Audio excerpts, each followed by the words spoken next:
Hey, thanks for being a part of the conversation. Let's do some pod crashing. Episode number 276 is with Marcy DePena from the podcast Sweet Daddy Grace. I'm doing good. The journey to put this podcast together, explain to me the seed and how it grew.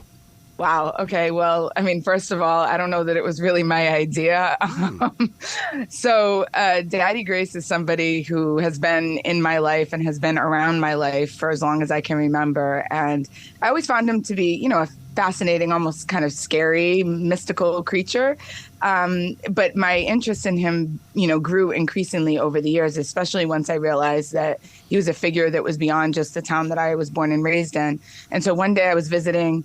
I went to go visit his grave just because I was trying to understand why this guy keeps popping up in my life. And I heard him say, "Tell my story." So I tried to ignore that. And that went on for about 3 years. And then finally, a book that I had of him fell right in front of my face off my bookshelf. And I was like, okay, I guess it's time for me to tell this story. Oh, man, I totally get into that spiritual walk right there because, there are so many times that writers and even authors, they'll ignore moments like that and all of a sudden they think they're going to silence it. It's not. It's going to be with you for many, many years. I love that journey.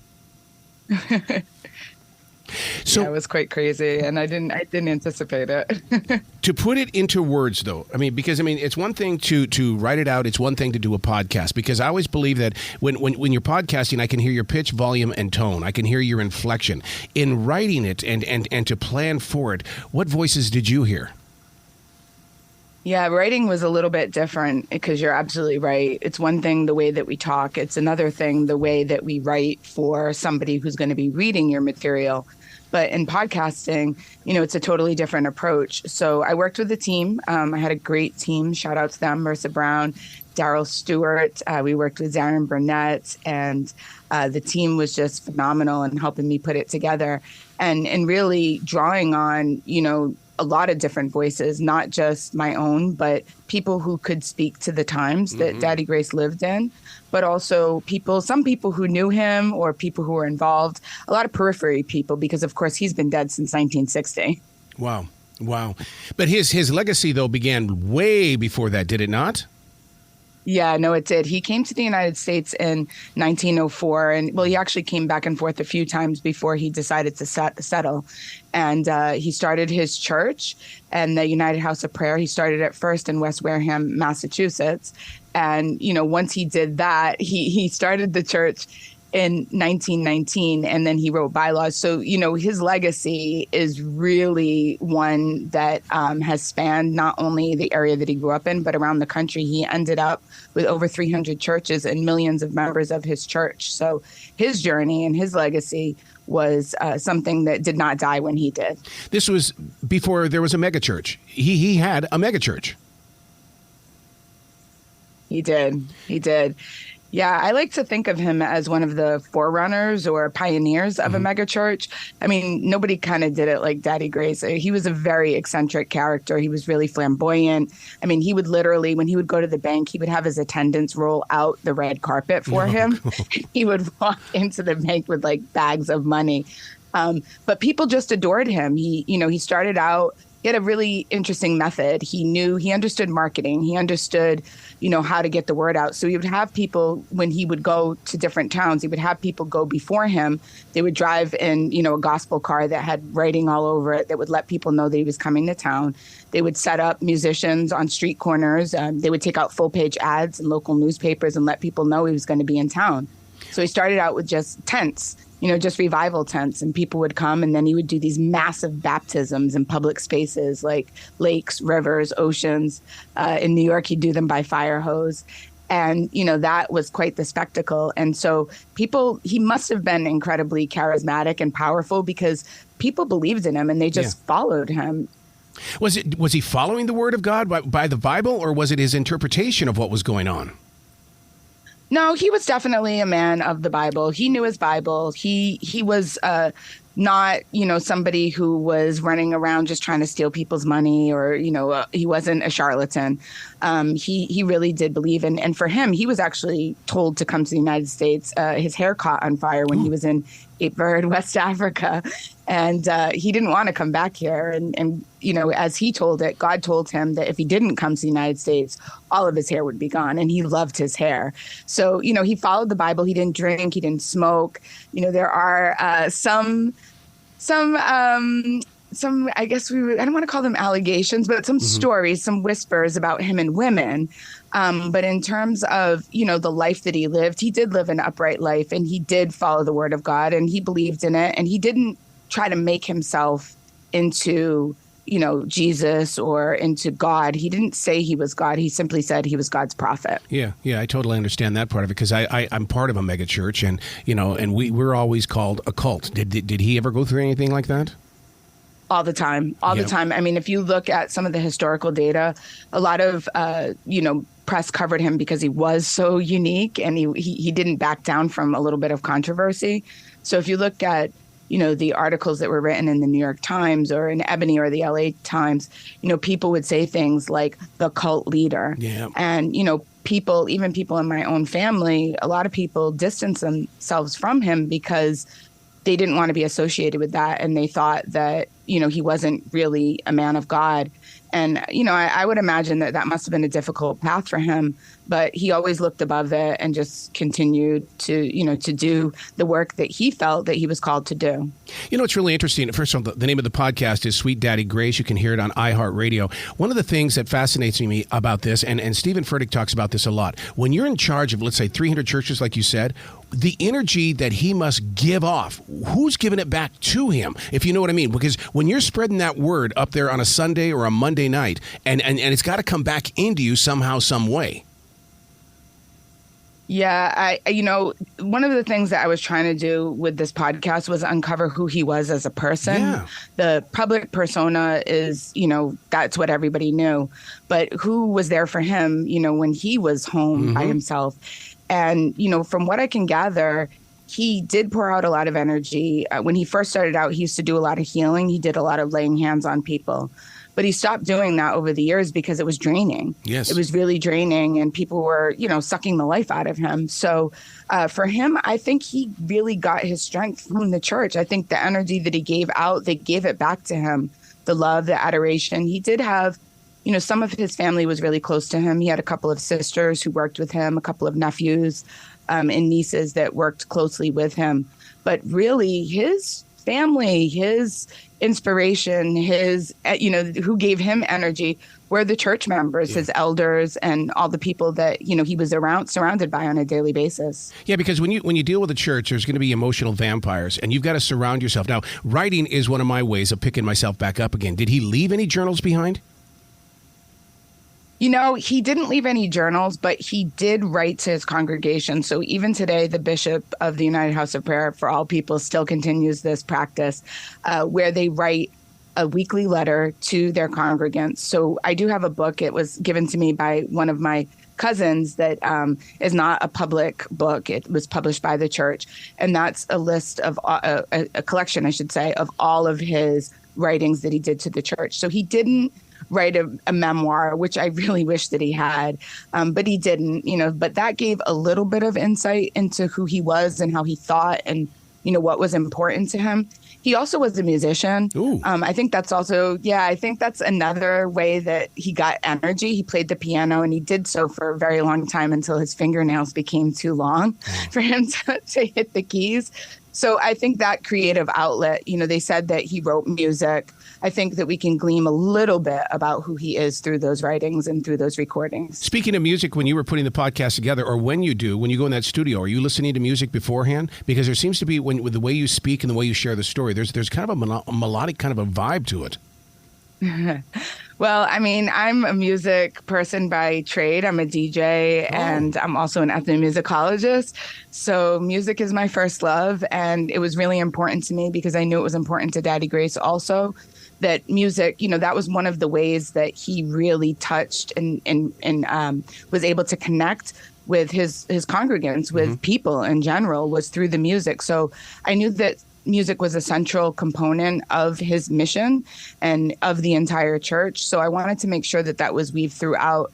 And here's one way that, you know, Daddy Grace and I shared a similar love, right? And I was fortunate to work with a phenomenal sound designer, John Washington, who helped design the sound. We collaborated on the theme song because I had some ideas of what I wanted it to sound like, and he just took that and ran with it.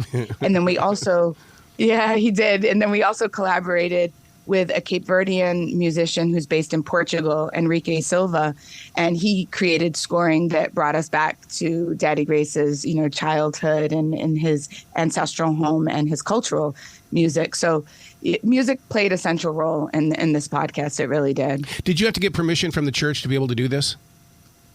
No. Really? I mean, because I don't want to give away the podcast, but because there is a family connection, somebody can't tell you that you can't tell somebody that story, right? I mean, this is somebody in my family. I had permission from the family, and that was good enough for me.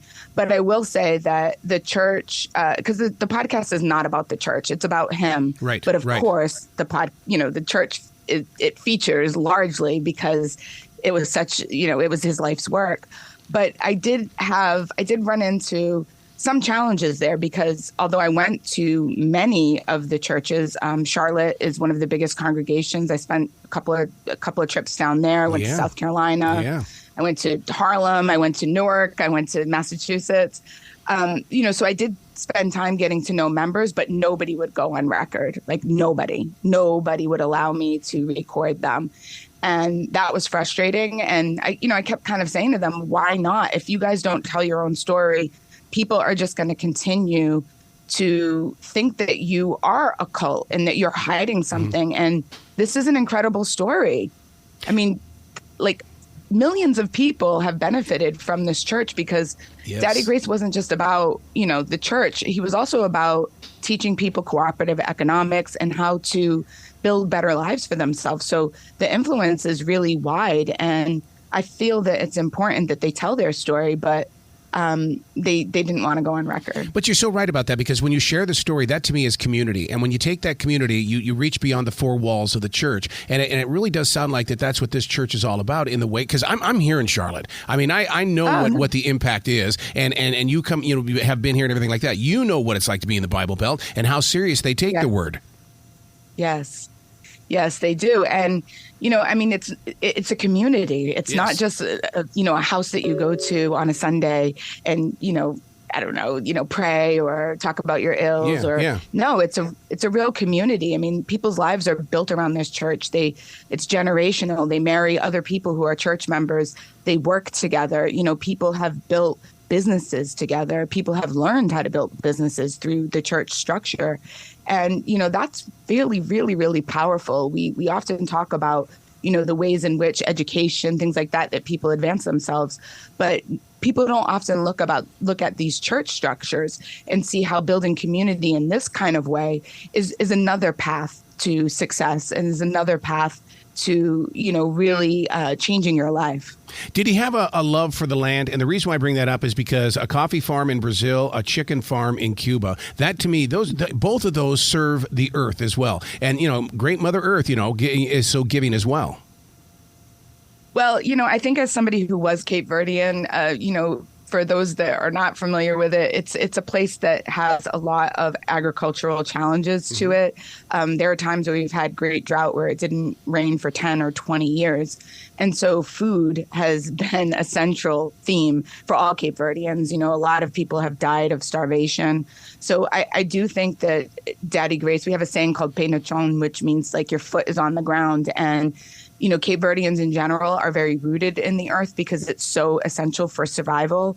Whether the crops came or didn't come, whether it rained or didn't come, you're constantly at the mercy of the weather and the land for your own survival. And of course, that's changed now. But in Daddy Grace's time, people were really dependent on those things. So I think for him, this idea around growing your own food and being able to, sustain yourself was really important. If you look even at the churches, people that do know the house of prayer, if they've never been in a building, they oftentimes know the food. There's a kitchen in almost every single United House of Prayer around the country. And, when I was growing up, if you didn't have money, they would feed you for free. Yep. And that remains and still is today. You can go there and get a fresh, hot meal for free if you are broke. And I think that his childhood really marked him, this idea of people having to leave the country and immigrate because they were starving. That was something that I think really drove him in his ways in which he built this system to care for his children, as he called them. Oh, my wife and I know that kitchen all too well, because the thing about it was the preacher would go and go and go, and we're thinking, we got to get that kitchen started here, man, because people are going to be coming here knocking on our door to have lunch. And I mean, but we served in that kitchen so many times. Oh, wow. That's so cool. Yeah. And what's your favorite dish? Well, Lee, what did we have? There was always macaroni and cheese. There was always green beans. There was always, I mean, the chef there would always do like a Salisbury steak type. I mean, but that's where we learned how to, to serve the community through the shelters, because then we went to the men's shelter and served there for years, because wow. It's a side of the community that people are ignoring, and you can't do that. When I think of them as being geniuses, because if something ever happened to this nation, the smartest people on the planet are the ones that are going to survive, that are survivals, and they can survive, and I'm going to be running to them to learn how to do it. Yes, I'm with you. I'll be right there. But no, when you speak of that kitchen, see, a lot of people don't know that about that kitchen. Yeah. I mean, when I was a kid, that's because I grew up right around the corner from the House of Prayer. That was like a thing for us. We would always hear the music. My family told me not to go in the church. So I never attended a service when I was a kid, but the music was always, we would hear it all the way down the block, and you'd smell the food. Yeah. So we kids, we'd get together, we'd put together our little, coins, whatever we had, and we'd go in, and they always served us. They always served us with a smile.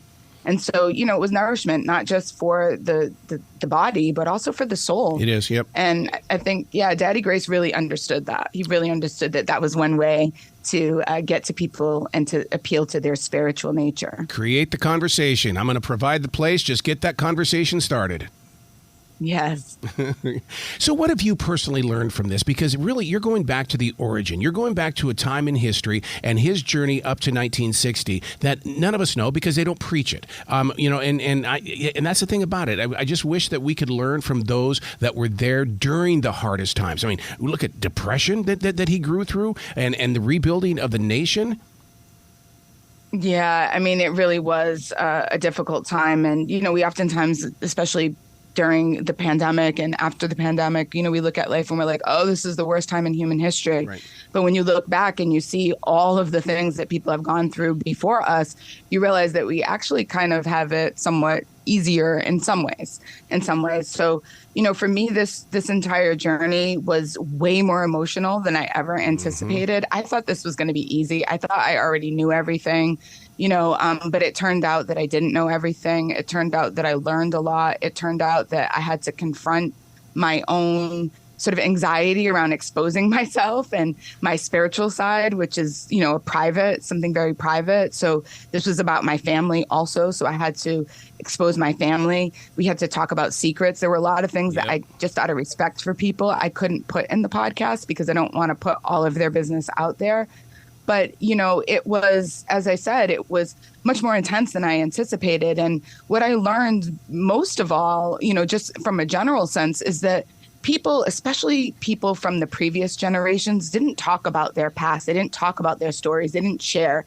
We live in a world where everybody posts everything on social media, like everything. Oh, I ate this today. You know what I mean? Like, this is what I'm wearing. But back then, people didn't talk about things. So what I found is that there's a lot of history that can get lost when we don't tell our own stories. And a story like this, which is so significant, somebody who became one of the wealthiest Black people in America, one of the wealthiest preachers ever, that story is like not that many people know about it. Yep. So it could have easily gotten lost and just stayed within the church, which is so insular.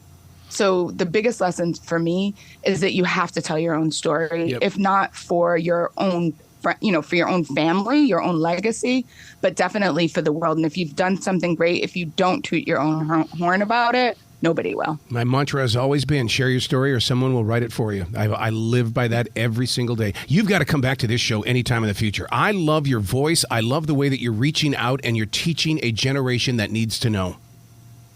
Well, thank you so much. It's really been a pleasure being here. I would love to come back anytime that you've had me. And when I come down to Charlotte, I'll say hello. We got to get together. We got to go to the kitchen. Let's go do it. Let's go serve. Let's go do it. You have a brilliant day today, okay, Marcy? You too. Thank you so much.